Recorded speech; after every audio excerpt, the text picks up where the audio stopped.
Сайн байцгаана уу? Шинэ оны минь төргийа бүгдээрэнд нь. За тэгээд одоо энэ 7 хоногт 1 сарын 6 маань болох нэ. Одоо эх 7 хоногт гэсэн үг тийм. Тэгээд энэ хөл хоройг ер нь сонгуул ер нь биднэрт тисэхгүй юу гэдэг талаар бас хоорондоо ярилцъя гэж бодлоо. Хөл хоройг одоо сунгаж магадгүй гэсэн зөвлөгөө өгсөө гэдэг ч тэр эрүүл мэндийн сайд маань ярьж илээ. Тэгээд ер нь энэ лайв үзэж байгаа хүмүүс дотор ер нь санхүүн хэцүүдэж байгаа хүмүүс байна уу? Гайгүй юу та бүхэн минь те? Тэрийг бас бичээтгээрээ. Тий. За тэгээд ер нь бол яанаа л гэж бодож гин тисэхгүй гэж юм байна гэж. Харин би бол ер нь амар хэцүү байдалд орчод байна яг өмнөдөө бол. Одоо ингээд хөл хорой сунгах юм бол мэдэхгүй. Одоо яаж амьдрах вэ би яг өмнөдөө ойлгохгүй байна. Үнэхээр хэцүү байна. Тэгээд бас яг үнэхээр өдрийн хоолгүй болцсон хэцүү болж байгаа. Бизнес нь бүр дампуураад одоо баларч байгаа хүмүүс үед бас энэ коммент дээр бичээрэй хүмүүсээ. Тэгээ юу болж ийн яаж ийн ийж ийн гэдэг хүмүүс одоо явах хэрэгтэй. За ер нь бол инглээ 3 сараас хойш карантинлаа бид нарыг. Маш хэцүү байна. Тэгээд эдийн засаг маань одоо баг 4 улирал дараалаад энэ 2020 онжингоо хасах утгатай гарчлаа. Одоо 2 улирал дараалаад хасах гарах юм бол эдийн засгийн хямрал болж байна гэж үздэг бол манайх одоо ингээд би бол саяны энэ карантин тогтоосон улирал буюу оны сүүлчийн улирлыг бол зоолттой хасах гарна гэж бодож байна. Тэгээд ер нь бол хүмүүсийн амьдрал бол маш хэцүү болж байна. Тэгээд корона би бас дээрийнхаа яг корона тогтоогоо гэхэд яагаад ингэж одоо хориод байгаа юм бэ гэд бид нар бүр талбай дээр очиод одоо миний өгчүүд болио өдр гэд орилж барьж исэн. Тэг ямар ч шаардлагагүй үед ингэж эдийн засгаа ингээ хөл дээр нь зөвхрүүлээд за тэгээд яг үнэхээр коронавирус алдсан үед одоо бүр ингээд одоо бид нар бол үнэхээр тисэх ямар ч боломжгүй болж байна л та. Тийм сүүлийн 3 сар ямар ч орлогогүй болсонгүй гинэ.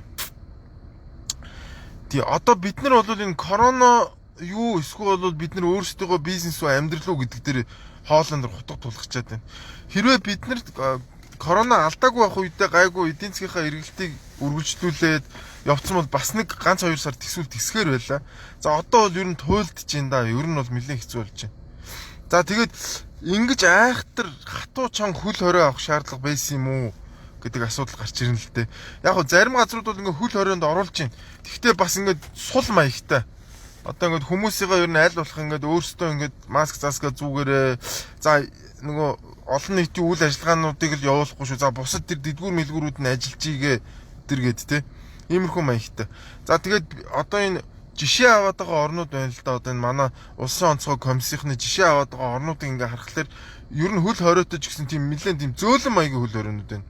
Эдийн засгаа бас бодоод байна. За дээрэс нь одоо энэ жишээ авж байгаа орнууд нь маш өндөр хүчтэй эдийн засгтай орнууд байгаа даа.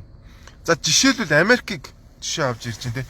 Америкийн одоо жишээлбэл зөвхөн нэг өдрийн цэргийн зардал заяа. Милитари зардал нь Монгол улсын нэг жилийн дотоодын нийт бүтээгдэхүүнээс их байна. Манай дотоодын нийт бүтээгдэхүүн ойролцоогоор жилийн 10 тэрбум долларын төсөвтэй байдаг бол Америкийнх болохоор жилийн нэг өдрийн 16 тэрбумыг зарцуулж байна. Зөвхөн цэргийн зардалтай.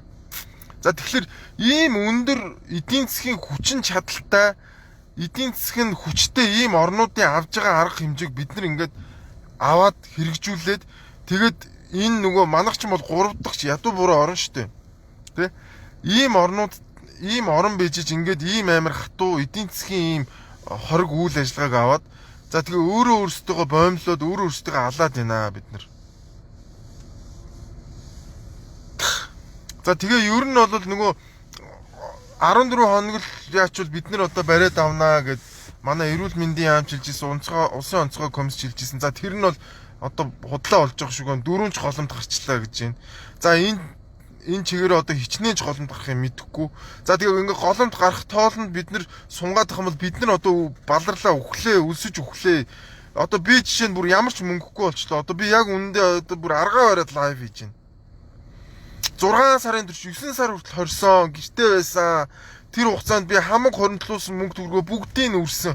Бүгдийг нь хоол унд идэж уугаад одоо баас болгоод гаргасан. Одоо хөл хорионд байсан учраас өөр ямар ч арга байсангүй. За тэгээд арай гэж нэг мөнгө олох гээд нэг сар гаруул ажилласан баг. За тэгэл нөгөө нэг өнгөрсөн 6 сард тавьсан үр мөрөө ингээ нэг арай гэж нэг барагдуулж амжаагүй байжсэн чи дахиад бүр маш хатуу хөл хорой сунгасан. За тэгээ одоо яах нь одоо бүр маш ойлгомжгүй байна. За маш олон хүмүүсийн хэдэн 10 жилийн турш босгосон бизнесүүд нь дампуурж байна. Бизнесийг босгоно гэдэг бол өөрөө маш хүнд хэцүү ажил байдаг.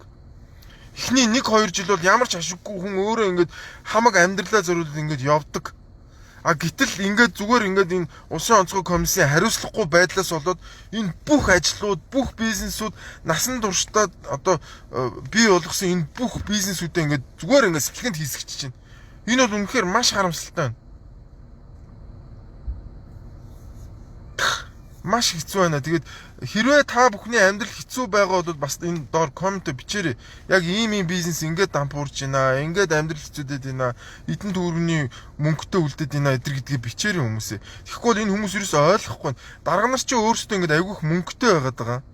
Тэр хүмүүст чинь нөгөө өлсгийн зовлон, даарахын зовлон, мөнгөгүй болохын зовлон, хүүхэд нь хажууд нь өлсгийн зовлон үзэхгүй байна л да.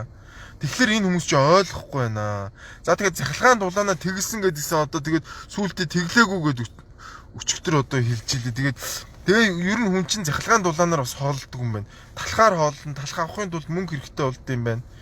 За ингээд ийм хэцүү. За хэрвээ одоо ингээд сунгах юм бол одоо үнэхээр амьдрах боломж үнэхээр байхгүй болох гээд байна. За тэгээд энэ манай улсын онцгой комиссийн авж байгаа энэ арга хэмжээнүүд нь одоо биднийг хорихоос өөр одоо арга хэмжээ байдаг юм уу? Иргэдийгэл хорихын, иргэдийгэл ингэхийн тэгээд ямар ч ухаалаг юм шийдвэр байхгүй, эрсдлийн менежмент гэдэг юм алга энэ хүмүүст. Тэгэл нэгнийгээ харсан байдалтай, шоконд орсон байдалтай яах вэ гэд нэг харсан ийм байдалтай байгаад байна. Тэгэд энэ хөл хориг сунгах юм бол одоо яг миний хувьд бол үнэхээр одоо маш хүнд байдалд орж байна. Идэх хоолгүй одоо хүүхдээ ч одоо баг одоо яана гэж бодож байна. Тэгээд би ч одоо хүүхдтэй одоо яах юм бага мэдхгүй одоо. Тэгэд энэ хүүхдүүдийн энэ сургууль хичээл сургууль бүр баларлаа. Өнгөрсөн 2 сараас хойш ингээл зогсооцсон. Одоо тэгээд би бол ингэж бодож байна. За хүмүүс бол гаргалгаа гэх баха. Гаргалгаа ямар гаргалгаа байна? За шүүмжилж болно, сайхан шүүмжилж болно. Зовлон одоо зовлонгүй юм хаана байх вэ гэж бодож байгаа. Би бол одоо зүгээр энэ коронавигоор биш ер нь бол өсөж үхэх энэ зовлон руу бид нар орох нэ. Тэгэхээр би бол яг үндэ энэ хувь хүний өөрсдөө нь хариуцлагатай хандуулаач. Одоо бүх юмын төр нь өмнөөс нь шийддэг. Хувь хүмүүс нь ямар ч хариуцлагагүй болцсон. Бүх юмыг ингээд төр нь ингээд шийдэл бүх юмны одоо энэ өвчин авахгүй ч одоо бидний бас хариуцлагатай холбоотой асуудал шүү дээ. Одоо бид нар өөрсдөө ингээд гэрээсээ гарахгүй би ингээд өвчин авмааргүй гэвэл одоо тэр хүмүүс нь тэгээ гэртээ байг. Үгүй миний амьдрал хэцүүдлээ би одоо өсөж өхмөөргүй нэ би одоо коронавиг аваач ч хамаагүй бизнесээ эрхлэмээр байгаа гэж байгаа хүмүүсийн одоо эрхлүүлээ чи энэ ч одоо би бол одоо ингээд амар хэцүү байдалтай байна яг үндэ нэр тоглоомгүй одоо ингээд мөнгө төгрөггүй болцоо одоо би үнэхээр яахаа мэдхий болчиход штэ. Тэгээд энэ бизнес үуч ингээд дампуураад штэ ингээд одоо яах юм бэ тийм эцтэй энэ ч одоо. Үгүй тэгэл энэ дарга нар ч одоо өөрсдөөс нь болоод ингээд вирус нь ингээд улам тархаад байх юм. Одоо ингээд маш олон иргэдийгээ гадаадд хориол өчнөөнөөр нь өхүүлэл онгоцоор ирж явахдаа хүртэл хүчээсэн их бүгдээр мэдчихэж байгаа шүү дээ. Ингэжэл өөрсдөө нь хяналтанд байсан одоо тэр их сар ингээл амралтын газраас ингээл тараал тэгэл ингээл хинж хариуцлах хүлээдгүй ингээл улмал уурлал улмал биднийг буруутгаал улмал иргэд буруутаа гэл бид нар одоо ингээд бүхэл бүтэн 6 сарын турш карантинлэгдээд дахиад нэмээд одоо бараг 2 сар одоо 6 гэдэг чинь 11 сарын 10 дахь карантинлэгдсэн гэж одоо бараг 2 сар маш юм чанга хороонд ингээ байчлаа шүү дээ. Тэгээ манай Монгол улсын эдийн засаг маань өөрөө хамаагүй тэр Англи шиг Америк шиг ийм том эдийн засгтай орн байсан бол одоо дүүрсээ хамаагүй тий. А гэтэл тийм биш байгаад байна шүү дээ. Манай эдийн засаг чи өөрөө 10 тэрбум долларын эдийн засаг байгаад байна. За энийг бид харьцуулж үзэх юм бол Хятад улсын 2 өдрийн цэргийн зардалтай тэнцэж байна. Арайч хүрэхгүй. 2 өдрийнх бол Монголын дотоодын нийтээс арай ир гарч. Америкийн бол 1 өдрийн цэргийн зардлаас ч бага. Америк бол ойролцоогоор дунджаар 16 тэрбум долларыг 1 өдөрт цэргийнхаа зардал гаргадаг бол манай Монгол улсын дотоодын нийт бүтээгдэхүүн нь Америкийн нэг өдрийн зөвхөн цэргийн зардалд нь ч хүрдэггүй юм байна. Гэл бод. Тэгэхээр ийм жижигхэн эдийн засгтай оронд энэ том эдийн засгтай орнуудын үйл ажиллагааг одоо авчираад ингээд хийгээд ингээд нөгөө хэрэг галууг дуурайж хөлөө хөлдөө гэдэг шиг ийм юм болоод байна л да.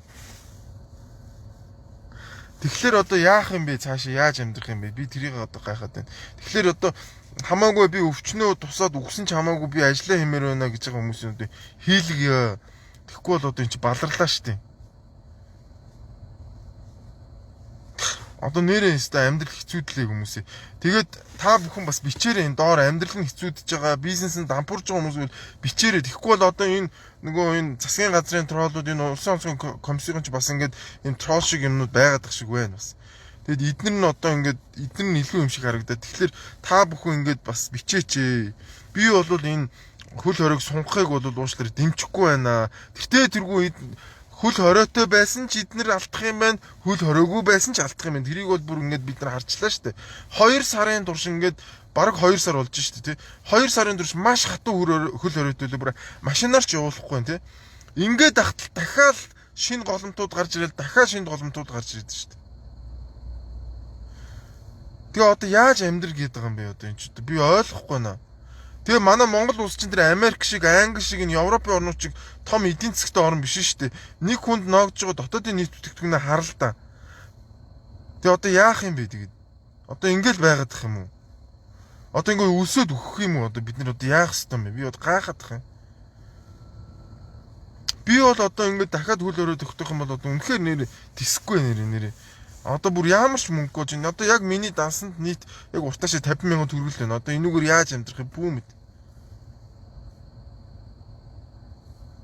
Тэгэл одоо ингээл савл хийвэл одоо иргэдрүүгээ дайраад савл хийвэл иргэдээ хаасан хорсон хууль хийгээл савл хийвэл бизнесүүдийг очиж хаана хураан торгон шатаан цагдан дандаа тийм.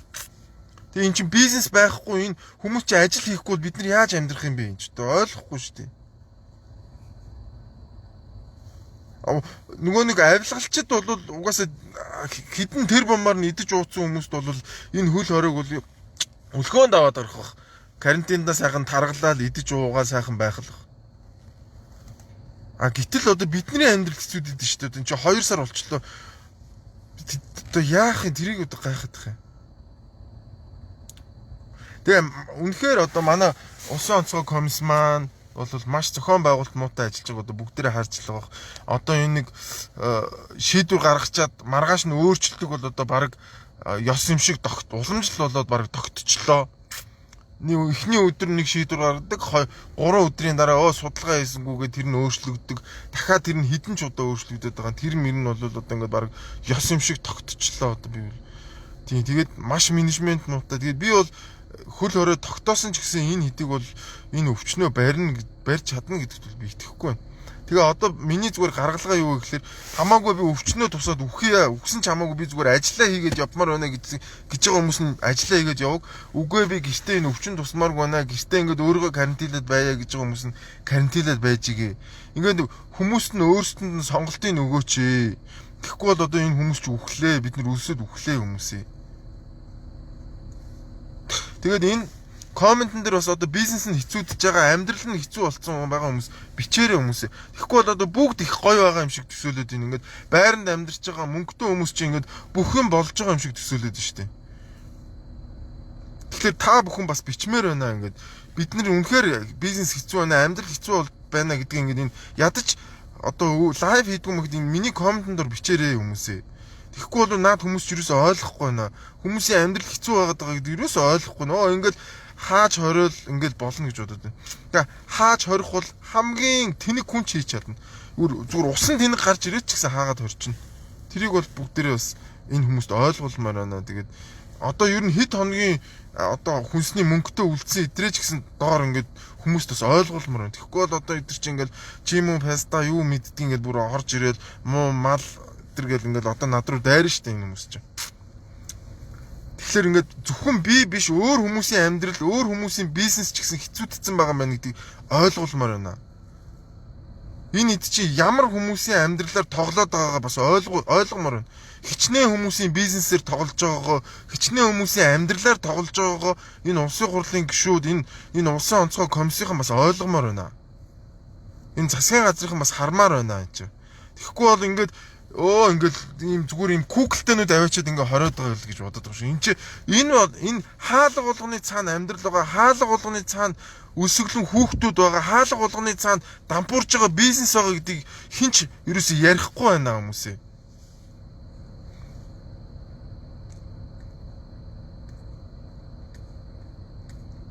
Хэцүү байгаа бичээрэй хүмүүсээ. Тэгэхгүй бол одоо эн чинь тэгэл ер нь ингээл бүх юм сайхан болоод ингээл та нар л одоо 20-нд байхгүй байгаас болоод одоо баг энэ корона гараад ийн гэж байгаа юм шиг л ийм л юм яриад байгаа юм. Тэгээд эн чинь хүмүүсийн амьдрал яах юм бэ? Эн чинь хоолны мөнгөгүй болж штэ. 6 сарын турш хоригдоод дахиад одоо 2 сарын бүр маш хатуу чанга хорионд ингээ орцсон. Энэ хүмүүс яах юм бэ? Одоо яах ёстой юм бэ бид нар? Тэгээд амар хариуцлагагүй одоо үнэхээр хариуцлагатай байх юм бол маш хариуцлагагүй. Тэрийг та нар юунаас харж үзлээ? Энэ шийдвэрүүд нь маш ийм яах нь ойлгомжгүй ингээд эргэлзээтэй, бүх юм эргэлзээтэй, тодорхойгүй байдал дандаа үүсгэн бүх шийдвэрүүд нь. Одоо яах юм? Миний дараа сунгах юм уу, сунгахгүй юм уу? Сунгах юм бол юугаа сунгаад, юугаа сунгахгүй ингээд одоо тэр сая өнгөртөг 20 сунгах тэр жишээ нь ингээд бүр эцсийн мөчөд арх вино зарна гэж дахиад хүмүүсийг хохирож байгаа. Өчнөө хүмүүс за арх киногоо дахиад хоригох гэж ингээд авцсан байсан ингээд эн чин тоглоом биш шүү дээ эн чин одоо зүгээр ингээд нэг компьютерийн тоглоом ингээд хүний амьдралаар тоглож байгаа компьютерийн тоглоомоор Xbox-оор тоглож байгаа юм шиг ингээд зүгээр ингээд үхээд буцаад амис хэрэгдэг тийм тоглоомоор тоглож байгаа куклтэнүүд аваачаад ингээд гэр гисэнд хорж байгаа юм шиг юм тавиад байгаа юм. Бид нар чи ингээд амьдраад байгаа шүү дээ. Бид нар чи амьдралтай хүмүүс шүү дээ. Өчнөө сая төгрөгөөр өчнөө тэр бомонд төгрөгөөр ингээ хохироод нь штэ. Айгүй олон хүмүүс хоол ундгүй ингээ болоод нь штэ. 6, 7, 8, 10 жилийн турш босгосон бизнес нь нүдэн дээр нь дампуурч штэ хүмүүсээ. Амьдралаа ингээ сүрүүлж штэ энэ коронавирусаас ч болоод. Өчнөө олон монголчуудыгаа гадаадд нь гацааж хаяад коронавигоос бид нар хамгаалж гин гэд ингээ байгаад исэн. Тэгээд өөрсдөөс нь ингээ алдсан шүү дээ. Гэхдээ тэгээд ингээд одоо ингээд өсөглөн ингээд бүгдээрээ хаалганыхаа цаана амиа хичээгээд ингээд байгаад ах юм уу юм ч та. Тэгээд энэ хүмүүст хэлж дуулгамаар байна шүү дээ. Тэгэхгүй бол энэ хүмүүс чинь ингээд эдгээр болоод байна. Ингээд толоогоо ямар ч толоогоо ажиллах шаардлагагүй зүгээр л хааж хорж байгаа байхгүй. Ямар ч юм смарт шийдэл байхгүй. Зүгээр л ингээд хаагаад хорчих, бүгдийг хорчих. Тэгэл болоо. Тэгэх юм бол ингээл энэ өвчнөд тэмцэж гин гэж ойлгоод байна шүү дээ хүмүүс чинь. Тэгэд энэ амьдрал нь хэцүү байгаа хүмүүс ингээд бичэлтэй, ярилтаа, дууралтаа. Тэгэхгүй ингээл бүгдээрээ чив чимээгүй гэртээ ингээл байгаад байх юм бол энэ хүмүүс чинь ингээд улмал хариуцлагагүй болоод улмал шийдвэрүүд нь ойлгомжгүй болоод улмал давраад шүү дээ наадл чинь.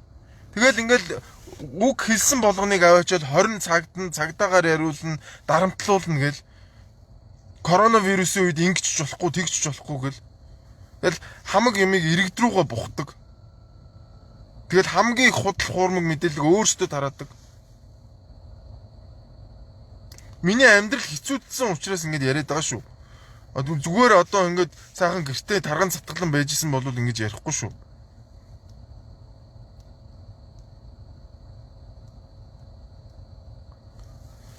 Тэгээ одоо энийг хэлж дуулахгүй бол одоо эдгээр чинь дахиад нөгөө хоройгоо сунгана гэж байна. Одоо тэгээ яаж цаашаа амьдрах вэ? Хаалттай хаалганы цаана өсөглөө. Яах юм бид нар? Бизнесүүд нь дампуураад, хүүхэд нь хажууд нь өсөглөө уйлаад байна. Яах ёстой юм бид нар? Тэгээ миний шийдэл бол тийм нэг. Үгүй хамаагүй би коронавигаа аваад ч хамаагүй бизнесээ хийе гэж байгаа нь хий. Үгүй би хамаагүй би бол гэртээ 2-3 сар төгжигдээд явхад бол надаа хангалттай мөнгө байна. Миний бизнес бол хамаагүй гэж байгаа хүмүүс бол гэртээ байя. Ингээ ийм шийдэл рүү орё. Тэгэхгүй бол одоо эн чинь болохоо боллоо хүмүүсээ. Баларлаа. Тэгэд манай улсын онцгой комисс бол үнэхээр хариуцлагагүй байна. Маш одоо ийм цэрэгдсэн байдлаар үйл ажиллагаа удаад менежментийн байдлаар биш юм цэрэгдсэн цэргийн байдлаар дайнд оролцож байгаа юм шиг яваад байна. Энэ дайн ерөөсөө биш шүү дээ. Энд чинь өвчнөд тэмцэх биднэрт менежмент хэрэгтэй болгож юм ингээд бүгд ингээд цэргийн форм өмсөд явах тухай юм тоглоом биш байхгүй юм чи тоглоод байна гэж бодоод байна энэ хүмүүс чинь.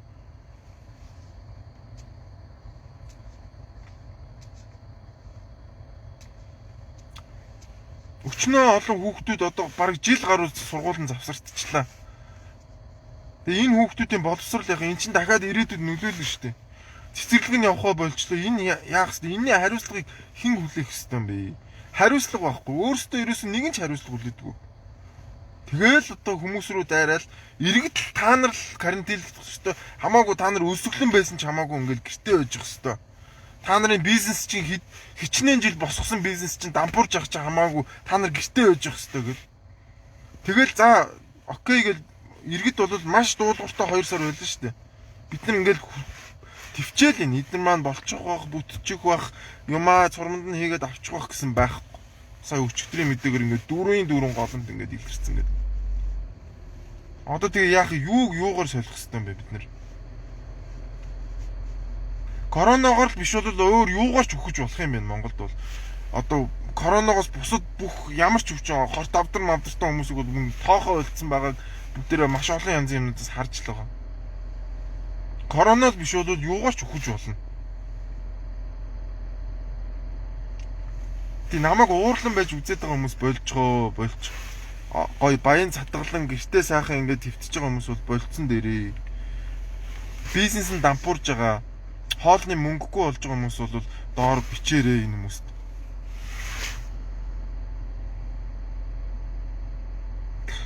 За тийм байна. Тэгээд бүгдээрээ бас шаардлага тавья. Маш олон хүмүүсийн хаалттай хаалга болгоны цаана хин нэгний бизнес дампуурж байгаа. Хаалттай хаалга болгоны цаана хин нэгэн өсөж байгаа, мөнгө нь дуусж байгаа, хүүхдүүд нь хэцүү байдалд орж байгаа. Энийг хүмүүс ойлгох хэрэгтэй. Бид нар Google-тэй биш ээ. Ямар ч амьгүй албатууд аваачаад ингээд гэр гэрийнхэн цаана суудсан юм биш. Энэ болгоны чинь цаана амьдрал байгаа, бизнес байгаа, мөнгө байгаа, мөнгөний асуудал байгаа, санхүүгийн бэрхшээл тулгарч байгаа. Монгол улс тэр Европ шиг, тэр Америк шиг өндөр эдийн засгийн чадвартай орн биш ээ. Монгол улс бол ядуу буурай орн. Монголчууд энэ олон хоногийн карантиныг тисэх санхүүгийн чадвар байхгүй. Одоо энэ хүмүүсийн хариуцлагт нь өгөө энэ хүмүүсийн хариуцлага руу нь өөрсдөө бид нар өөрсдөө хариуцлага өглөө. Бид нар өөрсдөө өвчин тусаад өвхүүл бид нар өөрсдөө бидний буруу болог. Тэгэхгүй бол одоо энэ амьдрал ахуй хэцүүдлээ нэрэ тоглоомгүй одоо.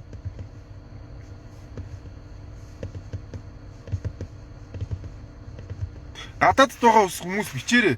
Манайх ч одоо гадаадд л одоо бүх юм ин хаагаад хориод одоо ийм амар чанга хөл хориотой байгаад болоод энэ монголчууд болохгүй юм л гэж загнаад байгаа шүү дээ. Яг гадаадд одоо яг юуг нь хөл хорьсон бас бичих хэрэгтэй. Тэгэхгүй бол бас эн чинь ерөөсөө Монгол хөл хорихгүй баг бусад бүх орн хөл орчод байгаа юм шиг юм яриад байгаа. Тэгээд 10 жил босгосон, 5 жил босгосон энэ бизнесүүдээ нүдэн дээрээ дампуурж байгааг харж байгаа маш олон хүмүүс байна. Энэ бизнесийг чинь дахиад босгохын тулд дахиад 5-10 жил зарцуулна. Энэ чинь хүний амьдрал чинь богинохон шүү дээ. Тэгээ нэг ийм энэ хариуцлагагүй ажиллаа хийж мэдэхгүй байгаа энэ хүмүүсийн энэ одоо байдлаас болоод маш олон хүмүүсийн ингээд амьдрал ахгүй ингээд сүрж байна. Тэгээд би бол одоо энэ хөл хориг бол дахид сунгахын эсрэг байгаа шүү. Яг үнэндээ. Монгол улсын эдийн засаг энийг тисэхгүй. Монгол улсын эдийн засаг тисэхгүй. Бид нар Америк шиг биш. Бид нар Европын орнууд шиг биш. Бид нар Япон, Солонгос шиг биш байхгүй. Солонгос хүртэл дотооддоо алдсан мөртлөө ингээд хөл хориг тогтооохгүйсэн шүү. Өнгөрсөн жил би яг үдээд Тайланд явж исэн. Тайландд тохиолдлууд гарсан ч гэсэн ямар ч хөл хориг тогтоогоогүй. Одоо ч гэсэн хөл хориг тогтоогоогүй л байгаа. Гэхдээ маш сайн менежменттэй учраас тэр хүмүүсээ ингээд барьж тогтооход болоод байгаа байхгүй. Зөндөө олон ийм жишээнүүд байгаа. Тэгтэл ингээд хамгийн муу жишээг ингээд аваад тэгэл нөгөө нэг хэрэг галуу дуурайж хөлөө хөлдөв гэдэг шиг маш том эдийн засгийн чадвартай орнуудыг дагаж олон хоногор ингээд балараад тэгээд өөрсдийнх нь нөгөө толгойноос хүрэхгүй байл та. Хорж хаахаас өөр ямар ч шийдэл энэ хүмүүст гарч ирэхгүй байл та. За энэ чинь ингэж бэлгүүнээ Солонгост Солонгост зүгээр дэлгүүр хоршоо ажиллаж байна. Кофе шоп зөвхөн take out гаргана. Маска зүгээд зүгээр амьдраад л биш дээ. Одоо бол өдөрт 1000 гаруй тохиолдол гарч байгаа Солонгост гэсэн байна. Гэх мэтчлэн ингээл манайхан ингээл хитрхээс хөөсрүүлэл ингээл л та. Тэгэд энэ бол хүмүүсийн хариуцлагатай нь одоо уяа бүх юмыг одоо ингээл төр шийддэг, бүх юмыг төр хааж ордог, бүх асуудлыг зохицуулна гэж явах юм бол энэ эдийн засгаа хөмөрөх гээд бид нар нөгөө жомоо алах гээд байшингаа шатаагаад байна. 2016 онд зөвхөн хатгалгаагаар бараг 400-500 хүн насварсан мэлээ. Тэгэхэд хин ч ингэж 20 морой тавиагүй шүү. Тэгээд сая өнгөрсөн 20 онд бүхэл бүтэн 1 жилийн турш шүү дээ. 1 жилийн турш зөвхөн хатгаагаар 500 хүн насварсан бол сая өнгөрдөг 1 жилийн турш коронавирусаар 1 хүн өгсөн. Гэсэн чи коронавирусын одоо хааж хорсноос болоод бараг 20-30 хүн насварлаа шүү. Тэг ингээд яваад байгаа юм. За тийм байна. Тэгээд бүгдээр нь маш их баярлалаа. Тэгээд миний энэ доор бас бичээрэй хүмүүсээ.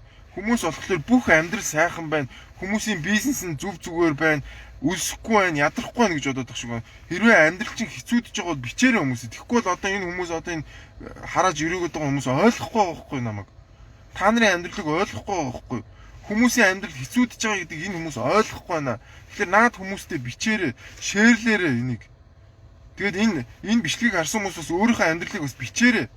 Санаа зовлтгүй одоо бид нар ч одоо үнэхээр амьдрал хэцүүдэж байгаа гэдгийг хэлэхээс өөр яах юм бэ тийм үстэй.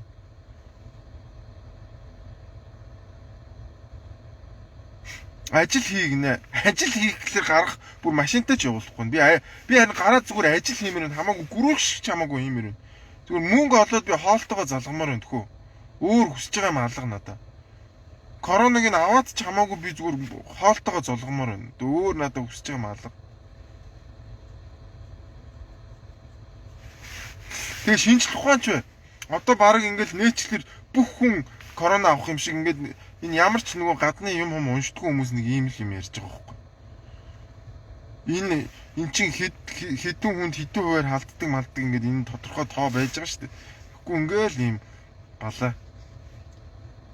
Тэгэл би хэлжлээсэн нөгөө 21 хоног бишээ 14 гээл хэлээл хахад одоо бүгдээрээ л хараагаал чи баг монголчуудын эсрэг юм хийгээд байна гэсэн. Яг тэр 21 хоногоос чи алдсан шүү.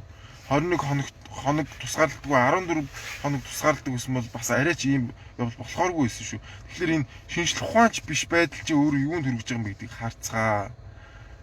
Дэлхийн эрүүл мэндийн байгууллага 14 хоног гэхэд өөрөөсөө гүрээсээр бод 21 гээд тэгээд тэрнээс ч юм болж халтсан шүү. Шинжлэх ухаанч байдал юунд хүргэдэг та нар ингээд одоо өөрөөсөө харцгаа. За тэгээд одоо амьдрал одоо хэцүү байна. Хөл хоройг бол сонгох юм бол үнэхээр тэсэхгүй. Тэрийг одоо үннийг хэлье. Үнэхээр тэсэхгүй. Мөнгө дууссан, өрөнд орсон, өрөнд баригдсан, өтөндөө идэгцээ. Тэгээд бас нэрээ бас нэг юм тэнийг юм байна. Бүр хаа байсан, увсад байгаа, ховдод байгаа, Сүхбаатарт ингээд ямар ч хөл юу байга одоо ингээд өвчин гараагүй бах чинь тэнцээ бас 20 цэр тавьчихдаг. Бас айгүй утгагүй тэр нь. Гэхдээ тэнд зүгээр ямар ч коронавирус гараагүй бах чинь тэр амьдрал ахуйг зүгээр явуул л та. Хүүхдүүдийн сургуульд нь явуулаач. Энд чи Улаанбаатар шал өөр бүс ямар ч коронавирусгүй бах чи яагаад тэнцээ бас эдийн засгийг хорж хаагаад байгаа юм. Амар тэнийг юм мудак юмнууд айгүйх яваад шүү дээ. Зүгээр тэнцээ бол зүгээр амьдрал хэвээ явагдаж явах хэрэгтэй байхгүй юу? Тэртээ тэргүй ингээд Улаанбаатараас гарах бүх хөдөлгөөнийг хаацсан багт чинь тийшээ чи юу явахгүй шүү дээ. Корона. Хаа байсан бүр ингээд аслагдсан сумууд дээр бүр уулын мухарт байгаа суманд хүртлийн хөл оройгоо явуулж байгаа байхгүй. Яах юм тэгж. Тинчээ зүгээр эдийн засгийн эргэлт нь яд чи тинчэнэ ч гэсэн хүмүүс ингээд болгоод явуулчихлаа гэлтэй. Сургууль нь хичээлж гэлтэй тэр чинь ингээд бөөнөр нь ийм тэнэг дандаа бүх юмыг хатгааруулсан ийм тэнэг шийдвэрүүд гаргаж ингэж юм. Тэр Увс аймагт байгаа тэр хөвсгөлд байгаа тэр бүр тэр аглаг ойд байгаа суманд одоо энэ коронавигийн хөвөл хориг хэрэгжүүлж яах гэдэг юм. Хүүхдүүд нь зүгээр сургуультай явчихъя гэлтэй тэр чинь. Ямар ч коронавирус аваагүй аймагуудад энэ хөл хориг хэрэгжүүлж яах гэдэг юм. Эдийн засгийн эргэлтчихье гэлтэй. Машинаа зарах гээд би бас зар тавьсан байгаа.